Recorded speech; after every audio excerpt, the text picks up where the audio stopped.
হযরত আকসাম ইবনে sci-fi রাদিয়াল্লাহু আনহু বলেন, যখন আমার কাছে এই আওয়াজ আসলো, যখন আমি শুনতে পেলাম মক্কার মাঝে একজন ব্যক্তি নবুয়তের দাবি করেছে, মক্কার মাঝে একজন ব্যক্তি নবুয়তের দাবি করেছে, তখন আমি তার কাছে যাওয়ার জন্য আগ্রহ প্রকাশ করলাম। আমার গোত্রের লোকেরা তারা আমাকে বলল যে আপনি আমাদের গোত্রপতি সর্দার, আপনার যাওয়া সমীচীন নয়। তখন তিনি বললেন, তাহলে আমার পক্ষ থেকে গোত্রের ভেতর থেকে 2 জন প্রতিনিধি তার কাছে পাঠাও, সে গিয়ে তার কাছে দেখবে তিনি কি করেন, তার সকল অবস্থাগুলো যাচাই বাছাই করে আমার কাছে এসে বলবে। তার কথা অনুযায়ী 2 জন প্রতিনিধি রাসূল করিম সাল্লাল্লাহু আলাইহি সাল্লামের দরবারে হাজির হলেন। রাসূল করিম সাল্লাল্লাহু আলাইহি সাল্লামের দরবারে হাজির হয়ে তারা রাসূল করিম সাল্লাল্লাহু আলাইহি সাল্লামকে বললেন, আমরা আকসাম ইবনে সাইফি তার পক্ষ থেকে আপনার কাছে এসেছি 2টি প্রশ্ন করার জন্য, 2টি জিনিস জানার জন্য। তারা প্রথম প্রশ্ন করল, মান আনতা, আপনি কে? ওমা আনতা, এবং আপনি কি? আপনি কে এবং আপনি কি? এই 2টা জিনিস জানার জন্য আমরা আপনার কাছে এসেছি। রাসূল করিম সাল্লাল্লাহু আলাইহি সাল্লাম প্রথম উত্তরে বললেন, আমি হলাম আব্দুল্লাহর পুত্র মুহাম্মদ। আর দ্বিতীয় প্রশ্নের উত্তরে নবী করিম সাল্লাল্লাহু আলাইহি সাল্লাম বললেন, আমি হলাম আল্লাহ তাআলার বান্দা এবং তার রাসূল। রাসূল করিম সাল্লাল্লাহু আলাইহি সাল্লাম এই 2 উত্তর দেওয়ার পরে তাদেরকে তিনি পবিত্র কালামুল্লাহ শরীফের সূরাতুন নাহলের এই 90 নম্বর আয়াত শুনিয়ে দিলেন, ইন্নাল্লাহা ইয়া'মুরু বিল আদলি ওয়াল ইহসান ওয়া ইতা'i যিল কুরবা ওয়া ইয়ানহা আনিল ফাহশাই ওয়াল মুনকারি ওয়াল বাগই ইয়া'ইযুকুম লা'আল্লাকুম তাযাক্কারুন। নবী করিম সাল্লাল্লাহু আলাইহি সাল্লাম যখন এই আয়াতটি শুনিয়ে দিলেন, ওই 2 জন প্রতিনিধি রাসূল করিম সাল্লাল্লাহু আলাইহি সাল্লামের কাছ থেকে এই আয়াতটি শ্রবণ করে তারা তার কাছে গিয়ে বললেন, তিনি আমাদেরকে এই আয়াত শুনিয়ে দিয়েছেন। এই কথা শুনে আকসাম ইবনে সাইফি বললেন, এই লোকটি নিতান্তই অনেক মহান একজন ব্যক্তি, কারণ তিনি তার পরিচয়ের মাঝে কোনো অহমিকা প্রদর্শন করেনি, তিনি তার পরিচয়ের মাঝে কোনো লম্বা চওড়া বিশেষ কোনো পদবি উল্লেখ করেনি, অথচ তিনি ছিলেন মক্কার শ্রেষ্ঠ গোত্রের শ্রেষ্ঠ একজন মহামানব। সুবহানাল্লাহ। মহানবী সাল্লাল্লাহু আলাইহি সাল্লাম একদমই সাদামাটাভাবে তার পরিচয় দিলেন, আমি আব্দুল্লাহর পুত্র মুহাম্মদ। এই কথাটি হযরত আকসাম ইবনে সাইফি রাদিয়াল্লাহু আনহুর কাছে অনেক পছন্দ হয়েছে, যে তিনি মক্কার সবচেয়ে সম্ভ্রান্ত পরিবারের সবচেয়ে শ্রেষ্ঠ বংশের সবচেয়ে শ্রেষ্ঠ একজন ব্যক্তি, অথচ এত সাদামাটাভাবে এত সরল সোজা শাব্দিকভাবে তার পরিচয় দিয়েছেন। এটা আমার কাছে খুবই সুন্দর লেগেছে, অনেক ভালো লেগেছে। সুবহানাল্লাহ। আর যদি আমাদের কি অবস্থা, আমাদের কাছে যদি কেউ পরিচয় জানতে চায়, তাহলে আমরা কি করি? আগে আমার ডিগ্রি কি কি আছে, আমার উপাধি কি কি আছে, আমার লকব পদবি কি কি আছে, সেই পদবিগুলো আগে কি করি? আমরা মানুষের কাছে প্রকাশ করি, তারপরে নিজের নাম বলি। অনেক ব্যক্তি তো এমন আছে, যদি নিজের পদবিকে না বলা হয়, পদবি উল্লেখ না করা হয়, সে কি হয়? রাগান্বিত হয়। আছে না নাই? জোরে বলেন। অথচ আমাদের নবী কেমন ছিলেন? তিনি তার কোনো পদবি উল্লেখ করেননি, শুধু তার সাদামাটাভাবে তার পরিচয় দিলেন। এরপরে তিনি তার দ্বিতীয় পরিচয় দিলেন, তিনি আল্লাহ তাআলার বান্দা এবং তার রাসূল। এরপরে আকসাম ইবনে সাইফি রাদিয়াল্লাহু আনহু বলেন যে তিনি যে আয়াতটি আমাকে শ্রবণ করিয়েছেন, তিনি যে আয়াত আমাদের সামনে উপস্থাপন করেছেন, এটা তো এমন একটি সুন্দর আয়াত, যে আয়াতের মাঝে আমাদেরকে কি করা হচ্ছে? আমাদেরকে ভালো জিনিসের জন্য, আমাদের চরিত্র ভালো করার জন্য, আমাদেরকে ইনসাফ করার জন্য যেখানে শিক্ষা দেওয়া হচ্ছে, এবং যে আয়াতের মাঝে অপকর্ম, অশ্লীল কাজ, এই সব কিছুকে বাদ দেওয়ার জন্য বলা হচ্ছে। অতএব আমি তোমাদেরকে বলছি, তোমরা সকলেই কালেমা পড়ে মুসলমান হয়ে যাও। আমিও মুসলমান হয়ে গেলাম, কারণ তোমরা যদি দেরি করো তাহলে অনেক মানুষ তোমাদের আগে মুসলমান হয়ে যাবে। আমি এটা চাই না। আমি চাই তোমরা সবার আগে মুসলমান হয়ে সবার অগ্রগামী তোমরা থাকো, সবাই সুবহানাল্লাহ। এমন প্রভাব এই আয়াতের মাঝে। এই আয়াতের মাঝে আল্লাহ তাআলা আমাদেরকে মোট 6টি জিনিসের দিক নির্দেশনা দিয়েছেন, 3টি জিনিসের আদেশ করেছেন, আর 3টি জিনিস সম্পর্কে আমাদের কি করেছেন, বারণ করেছেন, নিষেধ করেছেন। প্রিয় ভাইরা, আমি আপনাদের সম্মুখে পবিত্র কালামুল্লাহ শরীফের 16 নম্বর সূরাতুন নাহলের 90 নম্বর আয়াত তেলাওয়াত করেছি। এই সূরার মাঝে মোট 128টি আয়াত রয়েছে এবং 16টি রুকু রয়েছে। আমি আপনাদের সম্মুখে যে আয়াতে কারিমা তেলাওয়াত করেছি, এই আয়াতে কারিমা এতই গুরুত্বপূর্ণ যে আয়াতে কারিমার মাঝে আল্লাহ তাআলা সমগ্র বিশ্বজাহানের মানুষের জন্য এমন কিছু নসিহা আল্লাহ তাআলা আমাদের সামনে উল্লেখ করেছেন, যে নসিহাগুলো একজন মানুষের জীবন আমূল পরিবর্তন করার জন্য যথেষ্ট। সবাই সুবহানাল্লাহ। প্রিয় ভাইরা, এই আয়াতের ব্যাপারে হযরত আব্দুল্লাহ ইবনে মাসউদ রাদিয়াল্লাহু আনহু বলেন, এই আয়াতটি হচ্ছে পুরো কোরআন মাজিদের সবচেয়ে পূর্ণাঙ্গ একটি আয়াত। সবাই সুবহানাল্লাহ। অনেক উলামায়ে কেরাম বলেন, এই আয়াতটি এমন যে এই একটি আয়াতই একজন মানুষের জীবনের চলার ক্ষেত্রে মানুষের যা কিছু দরকার, মানুষের সব কিছু এই আয়াতের মাঝে রয়েছে, এবং একজন মানুষের জীবনের সবচেয়ে মূল বিধান, মূল নীতি, একজন মানুষের জীবনের যে মূল তন্ত্র, সব কিছু যে কোরআন, এই আয়াতটি এর জন্য যথেষ্ট। সবাই সুবহানাল্লাহ। সূরাতুন নাহলের এই আয়াতের এত প্রভাব, এই একটি মাত্র আয়াত শ্রবণ করার কারণে মক্কার একজন বিখ্যাত শায়ের, বিখ্যাত কবি এবং একজন গোত্রপতি, একজন বিখ্যাত সাহাবী হযরত আকসাম ইবনে সয়ফি রাদিয়াল্লাহু আনহু, তিনিও মুসলমান হয়ে গিয়েছিলেন। সবাই সুবহানাল্লাহ। হযরত আকসাম ইবনে সয়ফি রাদিয়াল্লাহু আনহু বলেন, যখন আমার কাছে এই আওয়াজ আসলো, যখন আমি শুনতে পেলাম মক্কার মাঝে একজন ব্যক্তি নবুয়তের দাবি করেছে, মক্কার মাঝে একজন ব্যক্তি নবুয়তের দাবি করেছে, তখন আমি তার কাছে যাওয়ার জন্য আগ্রহ প্রকাশ করলাম। আমার গোত্রের লোকেরা তারা আমাকে বলল যে আপনি আমাদের গোত্রপতি সর্দার, আপনার যাওয়া সমীচীন নয়।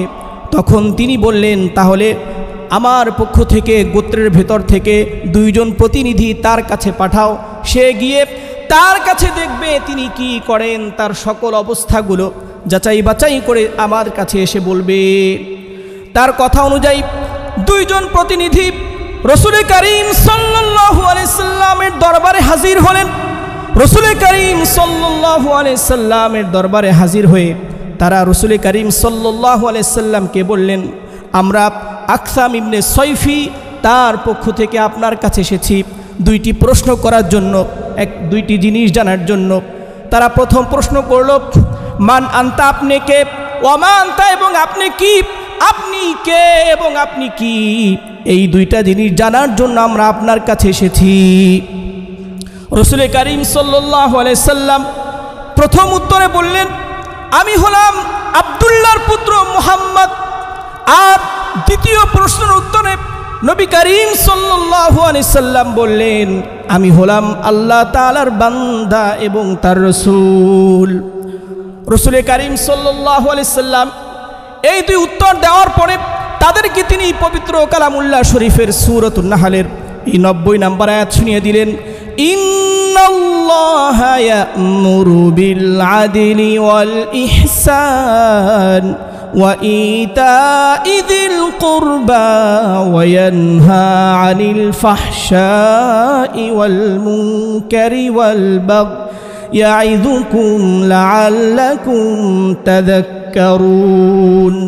নবী করিম সাল্লাল্লাহু আলাইহি সাল্লাম যখন এই আয়াতটি শুনিয়ে দিলেন, ওই 2 জন প্রতিনিধি রাসূল করিম সাল্লাল্লাহু আলাইহি সাল্লামের কাছ থেকে এই আয়াতটি শ্রবণ করে তারা তার কাছে গিয়ে বললেন, তিনি আমাদেরকে এই আয়াত শুনিয়ে দিয়েছেন।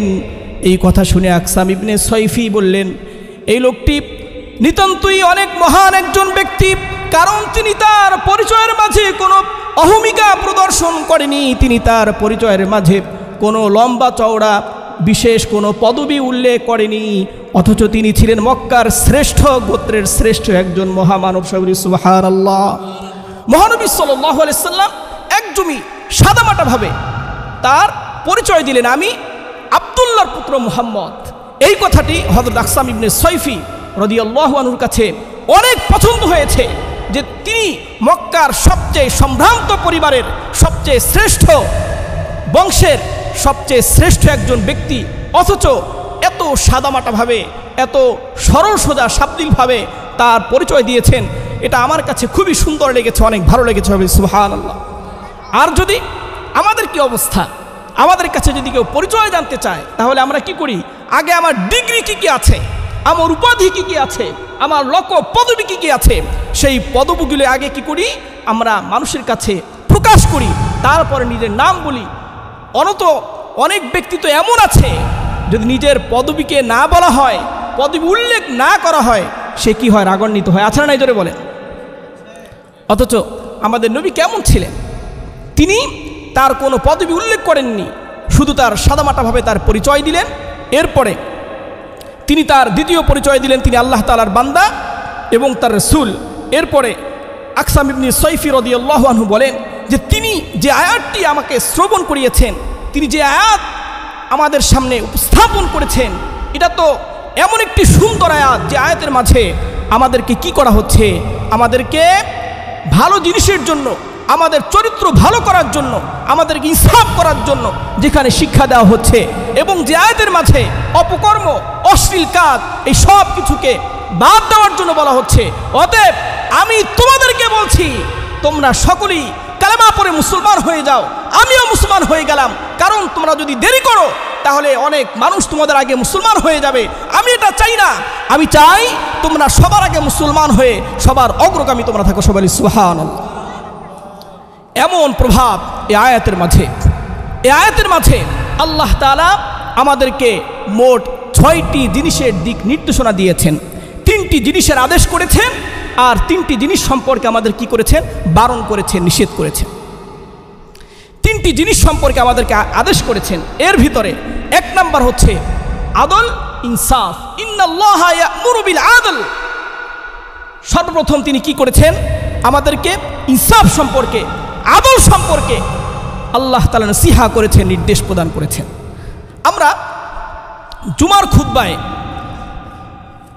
জুমার নামাজ যে পড়ি, জুমার নামাজের দ্বিতীয় খুতবার মাঝে সারা পৃথিবীর যত খতিব সাহেবানরা আছেন, সকল খতিব সাহেবরা কিন্তু জুমার দ্বিতীয় খুতবায় এই আয়াতটি পড়ে থাকে, ইন্নাল্লাহা ইয়া'মুরু বিল আদলি ইহসান ওয়া ইতাই যিল কুরবা ওয়া ইয়ানহা আনিল ফাহশাই ওয়াল মুনকারি ওয়াল বাগই ইয়াইদুকুম লাআল্লাকুম তাযাক্কারুন। এই আয়াতটা আপনারা শুনেছেন কিনা? কে বলেন? কে কে শুনেছেন? হাত দেখতে চাই। সবাই আলহামদুলিল্লাহ বলি। আয়াতটা খতিব সাহেবানরা এই আয়াতটা তারা কি করে থাকেন? জুমার নামাজের শেষে তিলাওয়াত করে থাকেন।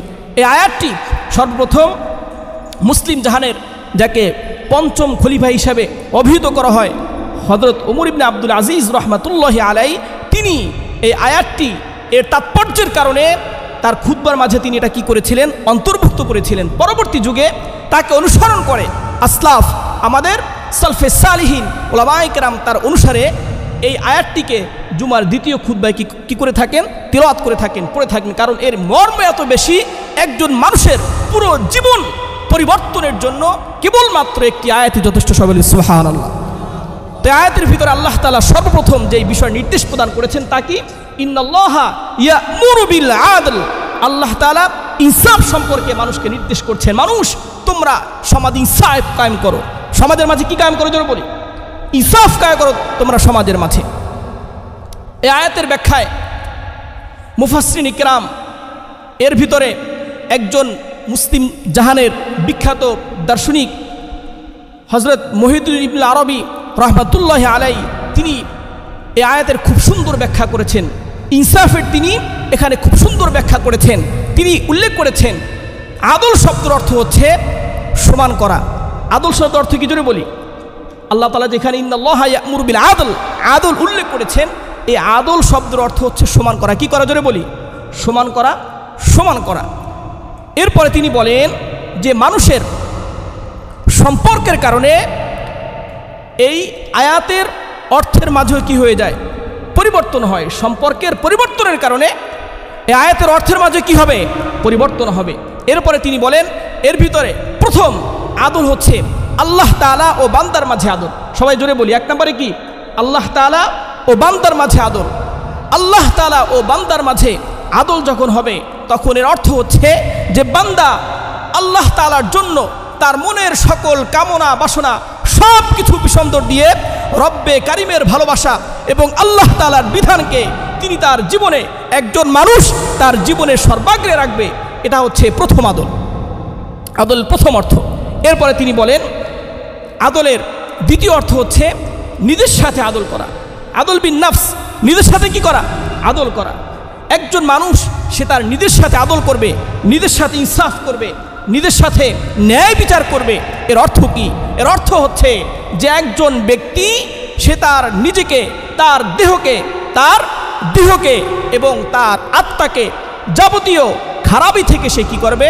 হেফাজত করবে, বাঁচাবে। সবাই সুবহানাল্লাহ। আদলের দ্বিতীয় অর্থ করেছেন একজন মানুষের নিজের সাথে আদল করা। এর অর্থ হচ্ছে একজন মানুষ তার দৈহিক, শারীরিক এবং আত্মিকভাবে তার নিজের প্রতি সে ইনসাফ করবে, অর্থাৎ সে সর্বপ্রকার শরীরের জন্য যে সকল খারাপ জিনিসগুলো আছে এই জিনিসগুলো থেকে সে নিজেকে বিরত রাখবে। তাহলে আমরা বলি মদ্যপান এটা শরীরের জন্য ক্ষতি নাকি ভালো? কি বলি? মদ্যপান শরীরের জন্য ক্ষতি। একজন মানুষ যদি মদ্যপান করে তাহলে সে নিজের প্রতি কি করবে? জুলুম করবে। এজন্য মদ্যপান থেকে নিজেকে সেভ করতে হবে, মদ্যপান থেকে নিজেকে বাঁচাতে হবে। এরপরে সিগারেট স্মোকিং, এটাও শরীরের জন্য ক্ষতি না ভালো? কি বলেন? এটাও শরীরের জন্য ক্ষতি। এই জন্য নিজের শরীরকে এই স্মোকিং থেকে, সিগারেট, বিড়ি সিগারেট পান করা থেকে সেভ করতে হবে। এভাবে আরও যত মাদক আছে সকল প্রকার মাদক থেকে নিজের দেহকে সেভ করতে হবে। এটা হচ্ছে নিজের প্রতি আদল করা। এরপরে নিজের আত্মার সাথে ইনসাফ করার অর্থ কি? নিজের আত্মাকে সর্বপ্রকার কলুষতা থেকে, পাপ পঙ্কিলতা থেকে, সর্বপ্রকার গীবত শিকায়ত থেকে নিজের আত্মাকে হেফাজত করতে হবে।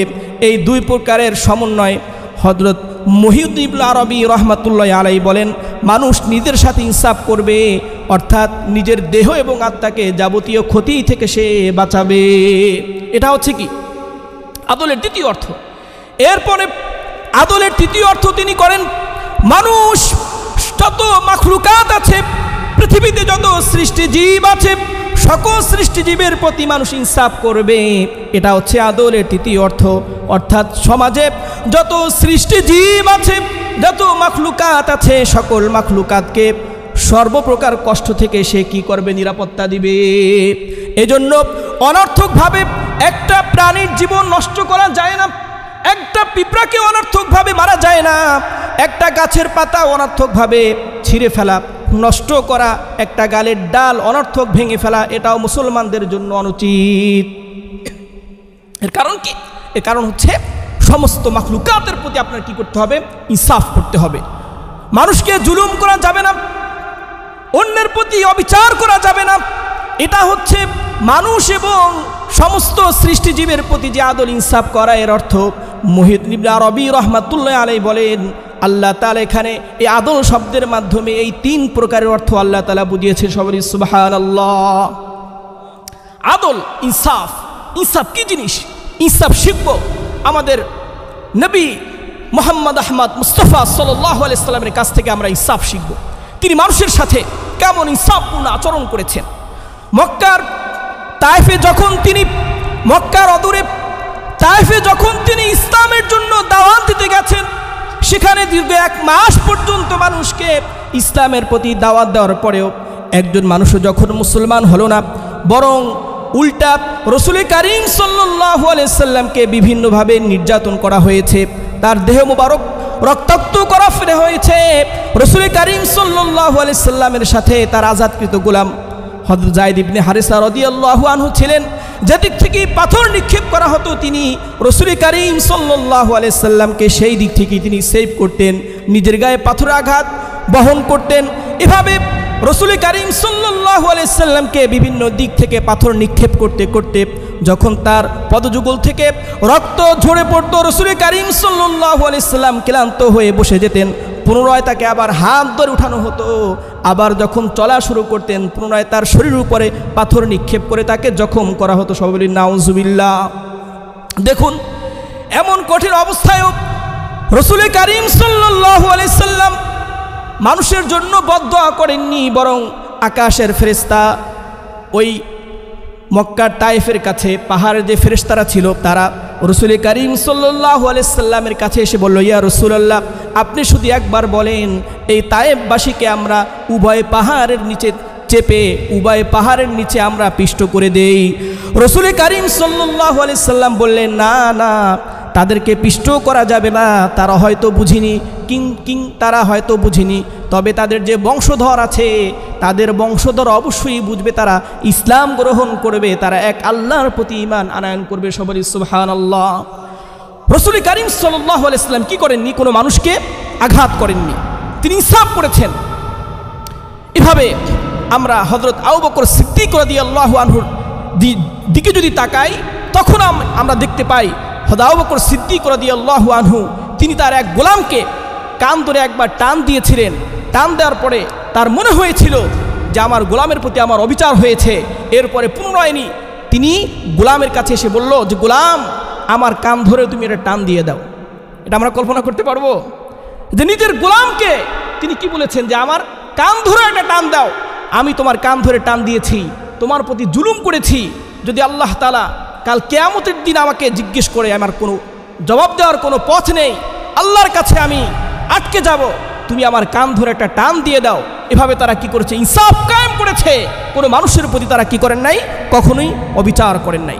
হযরত ফারুক আজম রাদিয়াল্লাহু আনহুর ছেলে আব্দুর রহমান আবু শাহমা রাদিয়াল্লাহু আনহু তিনি মিশরে থাকা অবস্থায় একবার তিনি খেজুর ভিজিত পানি, খেজুর ভিজানো পানি, এটাকে নবীজে তামর বলা হয়, নবীজে তামার খেজুর মিশ্রিত পানি তিনি পান করার পরে তার ভিতরে নেশা এসে যায়। তার ভিতরে নেশা আসার পরে তিনি তখনকার মিশরে যিনি গভর্নর ছিলেন হযরত আমর ইবনে আব্দুল আস রাদিয়াল্লাহু আনহু, তার কাছে তিনি গিয়ে নিজের কথা ব্যক্ত করলেন। এই নবীজে তামর পান করার কথা তিনি তার কাছে বললেন। এই কথা বলার পরে হযরত আমর ইবনে আস রাদিয়াল্লাহু আনহু তিনি তাকে নিজ ঘরে নিয়ে তাকে শাস্তি প্রদান করলেন। এই মদ পান করার যে শাস্তি, সেই শাস্তি তাকে দেওয়া হলো। কিন্তু তিনি কি করেন না, আসলে মদ হিসাবে এটা কি করেন নাই, পান করেন নাই। নবীজি তামর তিনি জানতেন না যে এটার মাধ্যমে কি আসবে, তার নেশা আসবে। এটাকে অনেকভাবে বিকৃত করে বলা হয় যে তিনি কি করেছেন, মদ পান করেছেন, এরপরে এক নারীর সাথে তিনি কি করেছেন, মাতাল অবস্থায় ব্যভিচার করেছেন। সমাজে ভাবে ভুল ঘটনাও অনেক জায়গায় বলতে শোনা যায়, এটা সম্পূর্ণই ভিত্তিহীন। এর মূল কথা হচ্ছে, মূল ইতিহাস হচ্ছে তিনি ইচ্ছাকৃতভাবে কি করেন নাই, নবীজি তামর তিনি ইচ্ছাকৃতভাবে পান করেননি, বরং তিনি এটা না বুঝে কি করেছেন, পান করেছেন। এরপরে নেশা আসার পরে তিনি মিশরের তৎকালীন গভর্নরের কাছে তিনি শিকায়ত করেছেন। তারপর তাকে কি করা হয়েছে, গভর্নর নিজের রুমে গিয়ে তাকে কি করেছেন, শাস্তি দিয়েছেন। কিন্তু এই কথা যখন খলিফাতুল মুসলিমিন হযরত ওমর ফারুক রাদিয়াল্লাহু আনহুকে জানানো হলো, জানানোর পরে তিনি নিজ ছেলেকে মদিনায় ডাকালেন। মদিনায় ডাকানোর পরে তিনি তাকে কি করলেন, সেখানে মাদক সেবনের যে শাস্তি আছে সেই শাস্তি জনসম্মুখে তিনি দিলেন। সবাই সুবহানাল্লাহ। আমরা কি করি, নিজের ছেলে যদি অন্যায় করে তাহলে সেই অন্যায় ঢাকার জন্য যত টালবাহানা আছে, যত উসিলা আছে, সকল উসিলা খুঁজি কি খুঁজি না, কি বলেন? আর আমাদের খলিফাতুল মুসলিমিন ফারুক আজম হযরত ওমর ফারুক রাদিয়াল্লাহু আনহু তিনি কি করেছেন, তিনি তার সন্তানকে একবার শাস্তি দেওয়া হয়েছে, কিন্তু তাকে জনসম্মুখে শাস্তি না দেওয়ার কারণে পুনরায় তাকে মদিনায় এনে জনসম্মুখে তাকে মদ পানের যে শাস্তি, সেই শাস্তি তাকে দেওয়া হয়েছে। এটা তার ইনসাফ। কারণ যে ব্যক্তি নিজের পরিবারের মাঝে ইনসাফ কায়েম করতে পারবে না, সেই ব্যক্তি কখনই সমাজ ইনসাফ কায়েম করতে পারবে না। চিল্লায়ে বলেন ঠিক কিনা? আজকের আমাদের শাসক গোষ্ঠীর অবস্থা কি? নিজের পরিবারের মাঝে ইনসাফ নেই, নিজের দলের লোকদের ব্যাপারে ইনসাফ নেই, ইনসাফ শুধু হচ্ছে বিরোধী দলের ব্যাপারে। চিল্লায়া বলেন ঠিক কিনা? বিরোধী দলের লোকদেরকে দমন পীড়ন চালানো হয় ইনসাফের নামে, অথচ নিজের ছেলে কি করছে, নিজের সন্তান কি করছে, নিজের স্ত্রী কি করছে, নিজের দলের লোকেরা কি করছে, এর কোনো খোঁজ খবর নেই। শুধু ইনসাফ দেখাতে হাসে তার বিরোধী দলে যত লোক আছে তাদের বিরুদ্ধে। প্রিয় ভাইরা, এর নাম ইনসাফ নয়, এর নাম জুলুম। ইনসাফ শিখতে হবে আমাদেরকে। খলিফাতুল মুসলিমিন হযরত ওমর ফারুক রাদিয়াল্লাহু আনহুর কাছ থেকে নিজের ছেলেকে একবার শাস্তি দেওয়ার পরে পুনরায় জনসম্মুখে কেন শাস্তি দেওয়া হলো না, এই জন্য তাকে পুনরায় আবার কি করা হয়েছিল, জনসম্মুখে শাস্তি দেওয়া হয়েছিল। এই শাস্তির কিছুদিন পর তিনি কি করেছিলেন, ইন্তেকাল করেছিলেন। তাহলে আমরা ইনসাফ শিখবো কাদের কাছ থেকে? জোরে বলেন। আমাদের আকাবিরদের কাছ থেকে, সাহাবায়ে কেরামের কাছ থেকে আমরা কি করব, ইনসাফ শিখবো। সবাই রাজি আছে তো ইনশাআল্লাহ? দেখুন, আমরা যদি সমাজে ইনসাফ কায়েম করি, ইনসাফ কায়েম করলে কি ফায়দা হবে? যে ব্যক্তি সমাজের মাঝে ইনসাফ কায়েম করবে, আল্লাহ তাআলা তার জন্য পুরস্কার রেখেছেন। কাল কিয়ামতের দিন ওই ব্যক্তি আল্লাহ তাআলার ডান পাশে, আল্লাহ তাআলার ডান দিকে ওই ব্যক্তি নূরের মিম্বরের উপরে উপবিষ্ট থাকবে। কাল কিয়ামতের দিন সে কি করবে? আল্লাহ তাআলার ডান পাশে, ডান হাতের ডান দিকে সে নূরের মিম্বরের উপরে উপবিষ্ট থাকবে। সবাই সুবহানাল্লাহ। দেখুন ইনসাফকারীর কত ফায়দা। ইনসাফ যে প্রতিষ্ঠা করবে তার জন্য আল্লাহ তাআলা কত পদমর্যাদা বৃদ্ধি করে দিয়েছেন। রাসূল কারীম সাল্লাল্লাহু আলাইহি সাল্লাম বলেন, ইন্নাল মুকসিতিনা ইনদাল্লাহি আলা মানাবিরা মিন নূরিন আলা ইয়ামিনির রহমান الذين يعدلون في حكمهم وأهليهم وما ولوا।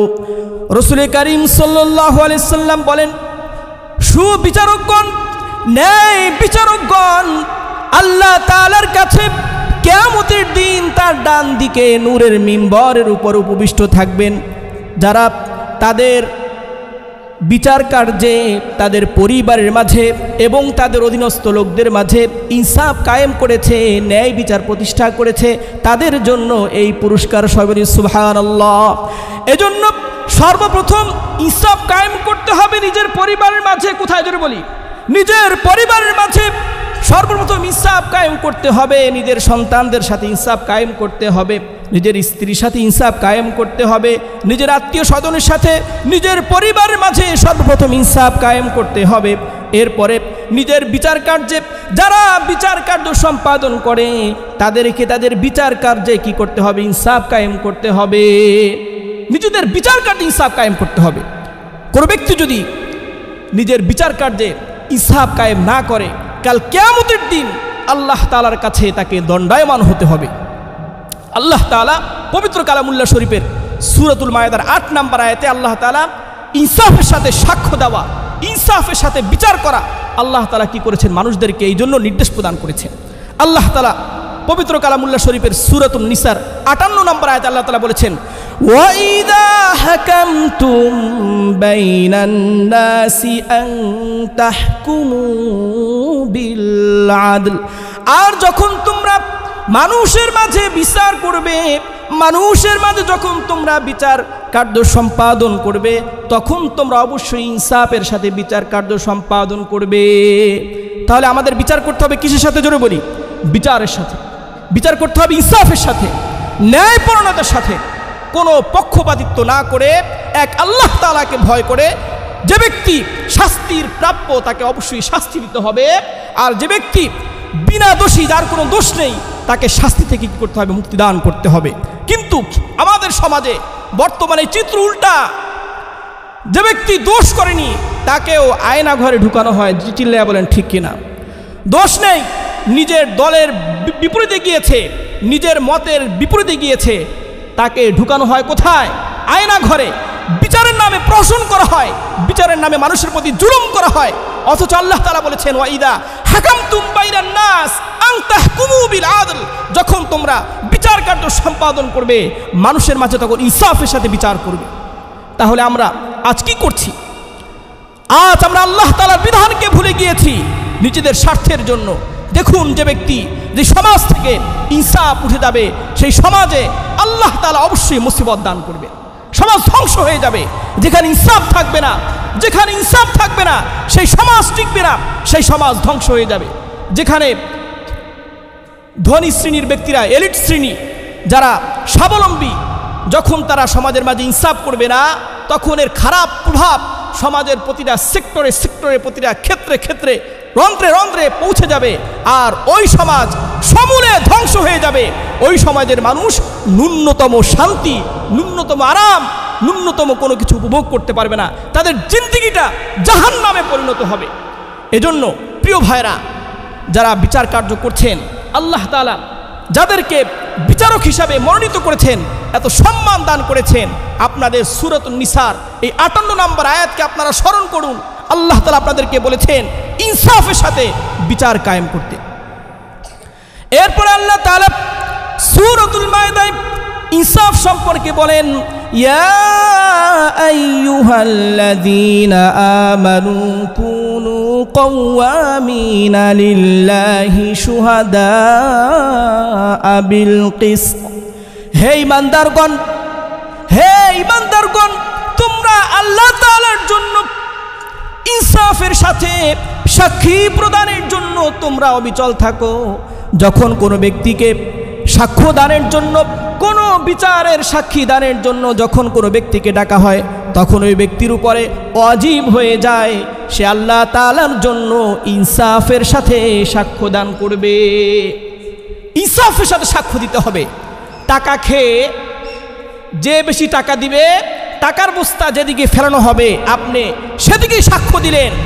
আর যে টাকা দিতে পারবে না, এই ব্যক্তি নিরপরাধ হওয়া সত্ত্বেও তাকে আপনি ফাঁসিয়ে দিলেন, মনে রাখেন আল্লাহ তাআলার আযাবে গজবে আপনি পতিত হবেন। এই দুনিয়াতেই আল্লাহর আযাব ভোগ করতে হবে। পরকালের আযাব তো আরও আপনার জন্য চির অবধারিত, সেটা তো আপনার জন্য অপেক্ষমান। দুনিয়ার বুকেই আপনাকে কি করতে হবে? আযাব অবশ্যই ভোগ করতে হবে। এজন্য আল্লাহ তাআলা আমাদেরকে বলেছেন, যখন কারোর ব্যাপারে সাক্ষী দিতে হবে, সাক্ষীটা কিসের সাথে হবে? জোরে বলি, বলেন কিসের সাথে হবে? ইনসাফের সাথে হবে। অর্থাৎ যেটা সত্য, সত্য কথাই বলতে হবে। কারোর ভয়ে এক বিন্দু পরিমাণ কি করা যাবে না, মিথ্যা বলা যাবে না। যেটা সত্য, সত্যকে সত্য বলেই আপনাকে কি করতে হবে? সমাজ ইনসাফ কায়েম করতে হবে। এই সত্য কথাটাই বলতে হবে। মিথ্যা ন্যূনতম কি করা যাবে না, আশ্রয় গ্রহণ করা যাবে না। আল্লাহ তাআলা বলেন এরপরে, ওয়ালা ইয়াজরিমান্নাকুম শানাআনু কওমিন, এরপরে কোনো সম্প্রদায়ের প্রতি শত্রুতার কারণে, কোনো সম্প্রদায়ের প্রতি শত্রুতার কারণে তোমরা ইনসাফ থেকে কখনোই দূরে সরো না। কোনো ব্যক্তির প্রতি, কোনো সম্প্রদায়ের প্রতি শত্রুতার কারণে তোমাদেরকে যেন এক মুহূর্তের জন্যও ইনসাফ পরিত্যাগ করতে তোমাদেরকে প্ররোচিত না করে। ইয়াদিলু হুয়া আকরাবু লিত্তাকওয়া, আল্লাহ তাআলা বলেন ইনসাফ অবলম্বন করো, ন্যায় বিচার অবলম্বন করো, ন্যায় পন্থা অবলম্বন করো। হুয়া আকরাবু লিত্তাকওয়া, এই ন্যায় পন্থা এটাই তাকওয়ার অধিক নিকটবর্তী। তাহলে ন্যায় পন্থা, সত্যকে গ্রহণ করা, এটাই তাকওয়ার সবচেয়ে, কি জোরে বলি, জোরে বলতে হবে, এটাই তাকওয়ার সবচেয়ে বেশি নিকটবর্তী। এজন্য প্রিয় ভাইরা, আমরা সবাই ইনসাফ গ্রহণ করতে রাজি আছি তো ইনশাআল্লাহ? কি বলেন? আমাদের পরিবারের সকলের সাথে ইনসাফ করবো তো? কি বলেন? নিজের ছেলের সাথে ইনসাফ করবো তো? নিজের স্ত্রীর সাথে, নিজের আত্মীয় স্বজনের সাথে, নিজের সমাজের লোকের সাথে, নিজের সকল সেক্টরে আমরা অবশ্যই কি করব? ইনসাফ কায়েম করব। প্রিয় ভাইরা, ইনসাফ সম্পর্কে যদি বক্তৃতা দেওয়া হয় আজকে রাত শেষ হয়ে যাবে, এরপর ইনসাফের ব্যাখ্যা শেষ হবে না। এই জন্য আমি আপনাদের সম্মুখে যে আয়াতে কারিমা তেলাওয়াত করেছিলাম, এই আয়াতে কারিমার মাঝে মোট 6টি বিষয় উল্লেখ করা হয়েছে, 3টি বিষয়ের আদেশ দেওয়া হয়েছে, আর 3টি বিষয় সম্পর্কে কি করা হয়েছে? আমাদেরকে নিষেধ করা হয়েছে। এই 3টি বিষয়ের প্রথম যে বিষয়টি আপনাদের সামনে উল্লেখ করেছি, সেই বিষয়টি কি জোরে বলি? ইনসাফ। আল্লাহ তাআলা ইনসাফ সম্পর্কে আদেশ করেছেন। 2 নম্বর বিষয় হচ্ছে ইহসান। 2 নম্বর বিষয় কি জোরে বলি? ইহসান। ইহসান সম্পর্কে আল্লাহ তাআলা নির্দেশ প্রদান করেছেন। আল্লাহ তাআলা বলেন, ইন্নাল্লাহা ইয়া'মুরু বিল আদলি ওয়াল ইহসান, নিশ্চয় আল্লাহ তাআলা ইনসাফ এবং ইহসান সম্পর্কে নির্দেশ প্রদান করছেন। ইহসান সম্পর্কে আল্লাহ তাআলা নির্দেশ দিচ্ছেন। ইহসানের অর্থ কি? ইহসানের অর্থ হচ্ছে দয়া করা, মানুষের প্রতি কি করা? দয়া করা, মানুষের সাথে সৎ আচরণ করা ইহসানের অর্থ। মুফাসসিরিন কিরাম ইহসানের দুটি অর্থ করেছেন, একটি হচ্ছে নিজের সাথে ইহসান করা, আরেকটি হচ্ছে অপরের সাথে ইহসান করা। নিজের ইহসান কি? অর্থাৎ নিজের কর্মপন্থা, নিজের আখলাক, নিজের আমল, নিজের চরিত্র এটাকে সুন্দর করা, এটা হচ্ছে নিজের সাথে ইহসান করা। আর অপরের সাথে ইহসান করার অর্থ কি? অপরের সাথে ইহসান করার অর্থ হচ্ছে অপর ব্যক্তির সাথে ভালো ব্যবহার করা। কি করা? জোরে বলি, ভালো ব্যবহার করা। ইহসানের অনেক প্রকার রয়েছে। ইহসানটা ইবাদতের মধ্যে হতে পারে, ইহসানটা আপনার কর্মের মধ্যে হতে পারে, ইহসানটা আপনার যেই সেক্টরে আপনি কাজ করছেন সেখানে হতে পারে, ইহসান আপনার পরিবারের মাঝে হতে পারে। ইহসানের একাধিক প্রকার রয়েছে, একাধিক ভাগ রয়েছে। যেমন হাদিসে জিবরাইল, বিখ্যাত হাদিস, বুখারী শরীফের 50 নম্বর হাদিস, হযরত আবু হুরায়রা রাদিয়াল্লাহু আনহু থেকে বর্ণিত হাদিসে জিবরাইল বলে আমরা যে হাদিসটাকে চিনি, এখানে ইবাদতের মধ্যে যে ইহসান করতে হবে এ সম্পর্কে কি করা হয়েছে? বর্ণনা করা হয়েছে। হযরত জিবরাইল আমিন রাসূল করিম সাল্লাল্লাহু আলাইহি সাল্লামকে প্রশ্ন করেছেন, ইয়া রাসূলুল্লাহ মাল ইহসান, মাল ইহসান, ইহসান কি জিনিস? তখন রাসূল করিম সাল্লাল্লাহু আলাইহি সাল্লাম বললেন, আন তা'বুদাল্লাহা কাআন্নাকা তারাহু ফাইন লাম তাকুন তারাহু ফাইন্নাহু ইয়ারাক। ইহসানের অর্থ হচ্ছে ইবাদতের মাঝে, ইহসানের অর্থ হচ্ছে তুমি আল্লাহ তাআলার ইবাদত এমনভাবে করো যেন আল্লাহ তাআলা তোমাকে দেখছেন। আর যদি এমনটা না হয় তাহলে তোমার মনের ভিতরে, তোমার কল্পনায় এই ধারণা রাখো যে তুমি আল্লাহ তাআলাকে দেখছো না, বরং স্বয়ং আল্লাহ তাআলা তোমাকে দেখছেন। সবাই সুবহানাল্লাহ। প্রিয় ভাইয়েরা, তাহলে আমাদের ইবাদতের কি অবস্থা? একবার দেখি আল্লাহ তাআলা আমাদেরকে সূরাতুন নাহলের 90 নম্বর আয়াতে ইবাদতের মাঝে ইহসানের যে নির্দেশ দিয়েছেন, আমরা আমাদের ইবাদতের মাঝে ইহসান করছি নাকি ইবাদতের মাঝে আমরা কি করছি একবার কল্পনা করে দেখি। যখন আমরা নামাজে দাঁড়াই, নামাজে দাঁড়ানোর পরে আল্লাহ তাআলা আমাকে দেখছেন কিংবা আমি আল্লাহ তাআলাকে দেখছি, এই কল্পনা তো আসি না, বরং আমার কল্পনায় আসে আজকে সারা দিন কয় টাকা খরচ করলাম। আচ্ছা নাই কি বলেন? দেখবেন নামাজ যখন দাঁড়াবেন তখন আপনার যত আজগুবি চিন্তা আছে সব নামাজের ভিতরে আসে। কি বলেন? পরিবারের জন্য কয় টাকা খরচ করেছেন, স্ত্রীর জন্য কি কিনবেন, আপনার বাবা মাকে কি দিবেন, সন্তানের পরীক্ষা ফি কয় টাকা দিতে হবে, টিচারকে কি দিতে হবে, আগামীকালকে কি বাজার করবেন, এই হিসাব নিকাশ কোথায় আসে? জোরে বলি, জোরে বলতে হবে, কোথায় আসে? নামাজের মাঝে। অথচ রাসূল আমাদেরকে শিখিয়েছেন ইহসান কি?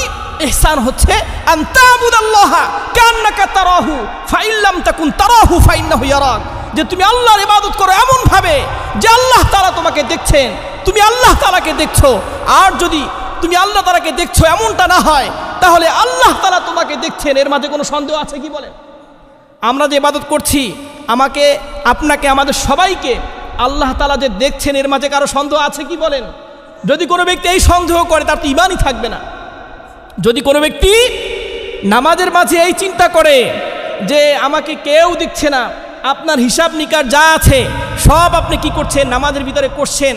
আপনার দোকানের আজকে সারাদিনে কয় টাকা বেচা কেনা করেছেন, কেনা বেচা করেছেন, এটা একবার এশার সময় কি করেন? হিসাব করেন, কাউন্ট করেন। আবার যখন রাত্রিবেলা ঘুমান, ফজর নামাজে আসেন, তখন আবার আরেকবার কাউন্ট করেন যে গত রাত্রে আমার সারাদিন এত টাকা কি হয়েছে, মুনাফা হয়েছে, লাভ হয়েছে, অতএব আগামীকালকে এত টাকার পণ্য কিনতে হবে, এত টাকায় বেচতে হবে। এই চিন্তা চেতনা এখন আমাদের নামাজের মাথায় হয়ে দাঁড়াচ্ছে। কি বলেন? আছে না নাই? প্রিয় ভাইরা, এটা পরিত্যাগ করতে হবে, এটা পরিত্যাজ্য। এমন গর্হিত কাজ করা যাবে না, এভাবে করলে নামাজ নষ্ট হয়ে যাবে। রাসূল আমাদেরকে শিখিয়েছেন নামাজের মাঝে ইহসান কিভাবে হয়। আপনার যখন এই ধারণা না আসবে যে আপনি আল্লাহকে দেখছেন, অন্ততপক্ষে এইটা তো আমরা মনে করতে পারি যে আল্লাহ আমাকে দেখছেন। কি বলেন? এই ধারণা আমরা করতে পারি কি পারি না? আমাদের রব আমাকে সবখানে দেখছে, এই ধারণা আমরা করতে পারি কি পারি না? কি বলেন? কে কে পারি? কে কে চাই যে আমার রব আমাকে দেখছেন? এই ধ্যান ধারণা নিয়ে আজ থেকে নামাজ পড়বো, আজ থেকে 5 ওয়াক্ত নামাজ এভাবে পড়বো যে আমি আল্লাহকে দেখছি, নতুবা আমার আল্লাহ আমাকে দেখছেন। এই ধারণা, এই চিন্তা চেতনা নিয়ে আমরা নামাজ পড়বো। কে কে রাজি আছি? দু হাত দেখতে চাই। নারায়ে তাকবীর, নারায়ে তাকবীর। আল্লাহ আমাদের সকলকে কবুল করেন, সবাই বলুন আমিন। প্রিয় ভাইরা, দেখুন আমরা যখন এভাবে নামাজ পড়বো তখন ইবাদতের মাঝে স্বাদ আসবে। ইবাদতের মাঝে স্বাদ আসবে, ইবাদত করে আপনি মজা পাবেন, ইবাদত করতে আপনার ভালো লাগবে, নামাজ পড়তে আপনার ভালো লাগবে।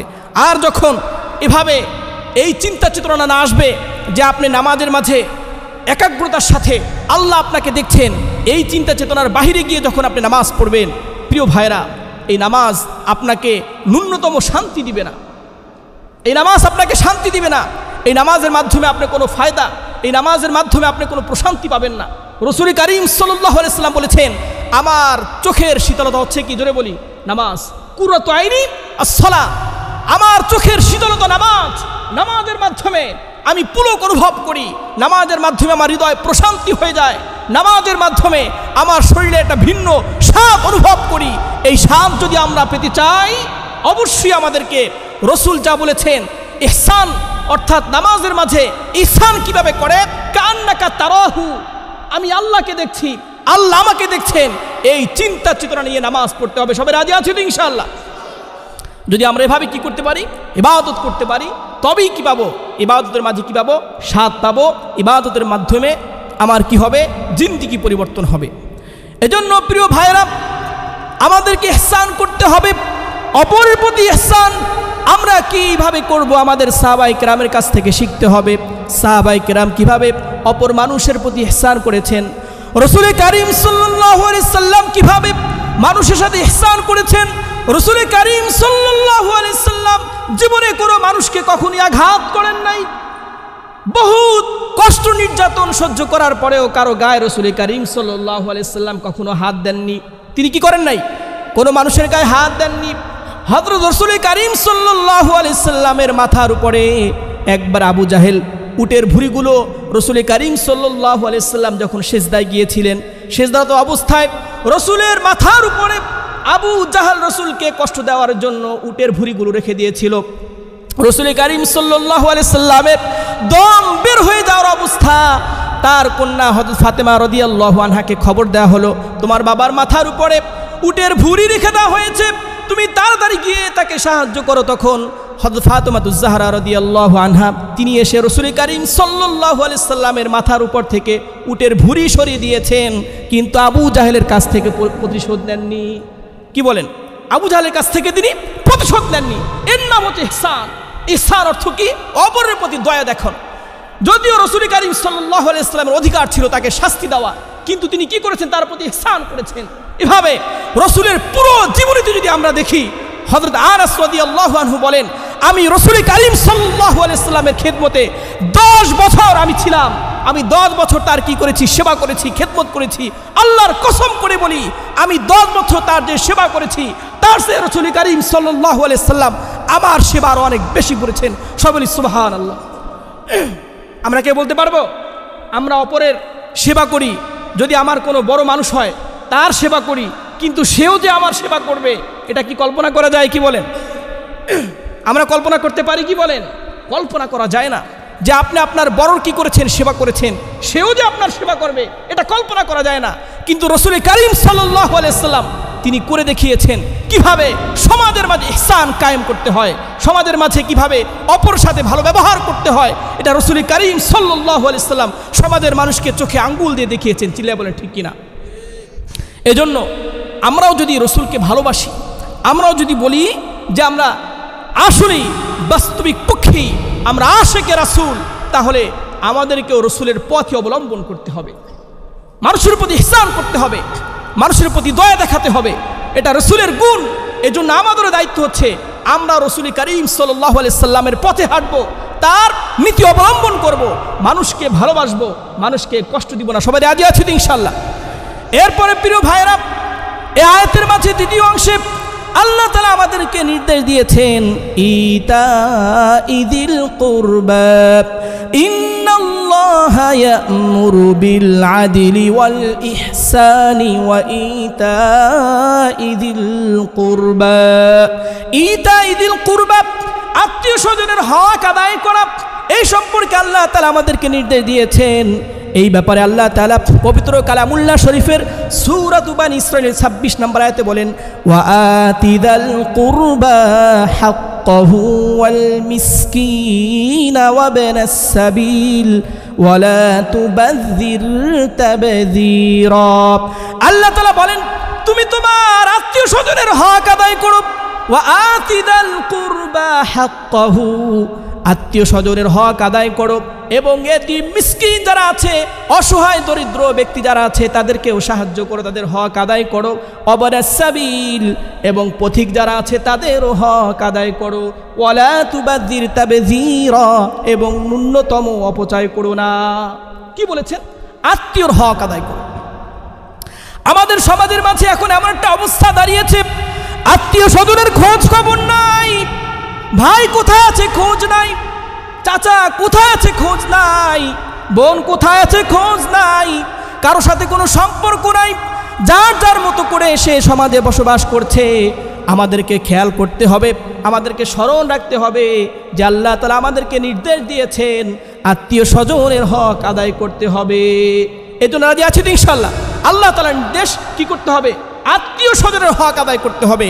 আর যদি আমরা আত্মীয়র হক আদায় না করি তাহলে আমরা কখনোই জান্নাতে যেতে পারবো না। প্রিয় ভাইরা, এটা রাসূলের হাদিস। রাসূল কারীম সাল্লাল্লাহু আলাইহি ওয়াসাল্লাম ইরশাদ করেছেন, লা ইয়াদখুলুল জান্নাতা কাতি', যে ব্যক্তি আত্মীয়তার সম্পর্ক ছিন্ন করবে ওই ব্যক্তি কখনো জান্নাতে যেতে পারবে না। দেখুন রাসূলের হাদিস, রাসূলের হাদিস যে আত্মীয়র হক কি করে যদি আদায় না করে, আত্মীয় স্বজন কি করা হয়, সম্পর্ক ছিন্ন করা হয়, তাহলে সে ব্যক্তি কোথায় যেতে পারবে না? জোরে বলি, আমাদেরকে জোরে বলতে হবে, কোথায় যেতে পারবে না? জান্নাতে যেতে পারবে না। আমরা কি সবাই জান্নাত চাই? কি বলেন? যদি জান্নাত চাই আজ থেকে ওয়াদা করেন যে আমার যাদের সাথে সম্পর্ক ছিন্ন ছিল এখন থেকে তাদের সাথে আবার পুনরায় সম্পর্ক স্থাপন করবো। রাজি আছে তো ইনশাআল্লাহ? কি বলেন? আত্মীয়র হক অবশ্যই আদায় করতে হবে। আত্মীয়র হকের অনেক প্রকার হতে পারে। আপনার কোনো ব্যক্তি, কোনো আত্মীয় অসুস্থ হয়েছে, তাকে দেখতে যান, এটাও তার হক। আপনার কোনো আত্মীয় অসুস্থ হয়েছে, তাকে চিকিৎসা প্রদান করেন, এটাও তার হক। আপনার কোনো আত্মীয় অসহায় গরিব, তাকে স্বাবলম্বী করার জন্য চেষ্টা করেন, এটাও আত্মীয়র হক। আপনার কোনো আত্মীয়র মেয়ে বিবাহ দিতে পারছে না, প্রাপ্তবয়স্ক, তার বিবাহের সময় হয়ে গিয়েছে, তার মেয়ের বিবাহের ব্যবস্থা করে দেন, এটাও তার হক। এভাবে আত্মীয়র হক অনেক বিশাল। আত্মীয়র হক অর্থাৎ আপনার আত্মীয়কে যেভাবে সাহায্য করলে সে কি হবে? বিপদ থেকে উদ্ধার পাবে। যেভাবে সাহায্য করলে তার কি হবে? তার জীবনটা সহজ হবে, তার জন্য স্বাভাবিক জীবনযাপন করা সহজ হবে। আপনাকে সেই পদক্ষেপ গ্রহণ করতে হবে। এটাই হচ্ছে আত্মীয়র হক। আমরা তো শুধু মনে করি আত্মীয়র হক কি? আত্মীয়র হক হচ্ছে বছরে শুধু একবার জাকাতের কাপড় দিলে আত্মীয়র হক আদায় হয়ে যায়। আছে নাই সমাজে? কি বলে? বছরে একবার ঈদের সময় একবার পোশাক দিলে আত্মীয়র হক আদায় হয়ে যায়। কিংবা ঈদে গিয়ে শুধু এক বাড়িতে কোলাকুলি মোয়ানাকা করলে কি হয়ে যায়? আত্মীয়র হক আদায় হয়ে যায়। প্রিয় ভাই, এভাবে হক আদায় হয় না। আত্মীয়র হক আদায় করতে হবে আপনার সাধ্য অনুযায়ী। আপনার ওই আত্মীয়র সাথে যেভাবে আচরণ করলে তার সহজ হয়, যেভাবে আচরণ করলে তার জীবনযাপন তার জন্য সহজ হয়, এবং আল্লাহ তাআলা আপনাকে এই অ্যাবিলিটি, এই তৌফিক আপনাকে দিয়েছে, আপনার উপর অবশ্যই কর্তব্য হচ্ছে আপনার আত্মীয়কে সেভাবে সাহায্য করা। সবাই রাজি আছে তো ইনশাআল্লাহ? এই জন্য আমাদের যারা আত্মীয় আছে, যার পরামর্শের দরকার তাকে পরামর্শ দিয়ে সাহায্য করেন, যার চিকিৎসা দরকার চিকিৎসা দিয়ে সাহায্য করেন, যার ঘর বাড়ি নেই তাকে ঘর বাড়ির বন্দোবস্ত করার মাধ্যমে সাহায্য করেন, যে ব্যবসা বাণিজ্যে ক্ষতিগ্রস্ত তাকে ব্যবসা বাণিজ্যে তাকে আবার স্বাবলম্বী করার জন্য তাকে কি করেন? সাহায্য করেন। যে অনাহারী তাকে খাবার প্রদানের মাধ্যমে তাকে কি করেন? সাহায্য করেন। এই সব কিছুর মাধ্যমে কি হবে? তার হক আদায় হবে। যার ছেলেটা লেখাপড়ার জন্য সুযোগ পাচ্ছে না, তার ছেলেকে আপনি লেখাপড়ার ব্যবস্থা করে দেন, এর মাধ্যমে কি হবে? আত্মীয়র হক আদায় হবে। এই জন্য প্রিয় ভাইরা, আত্মীয়র হক শুধু সালাম কালাম না। হ্যাঁ, সালাম কালামের মাধ্যমে আত্মীয়র হক রক্ষা পায়, কিন্তু সালাম কালামের মাঝেই আত্মীয়র হক সীমাবদ্ধ নয়, বরং আত্মীয়র হক হচ্ছে আপনার অবস্থা অনুযায়ী, আপনার সাধ্য অনুযায়ী আপনার আত্মীয়কে যেভাবে আপনি সাহায্য করতে পারেন সেভাবে তাকে সাহায্য করাই হচ্ছে আত্মীয়র হক। চিল্লায় বলেন ঠিক কিনা? এজন্য আপনাকে এভাবে কি করতে হবে? এগোতে হবে। এরপরে প্রিয় ভাইরা, আল্লাহ তাআলা এই তিনটি জিনিসের নির্দেশ প্রদান করেছেন। সময়ের এই সংক্ষিপ্ত পরিসরে আপনাদের সামনে তিনটি বিষয় উল্লেখ করলাম। এরপরে আল্লাহ তাআলা তিনটি জিনিস থেকে নিষেধ করেছেন। ওয়ায়ানহা আনিল ফাহশাই ওয়াল মুনকারি ওয়াল বাগ। আল্লাহ তাআলা নিষেধ করেছেন অশ্লীল কাজ থেকে। অশ্লীল কাজ থেকে নিষেধ করেছেন। অশ্লীল কাজ কি জিনিস?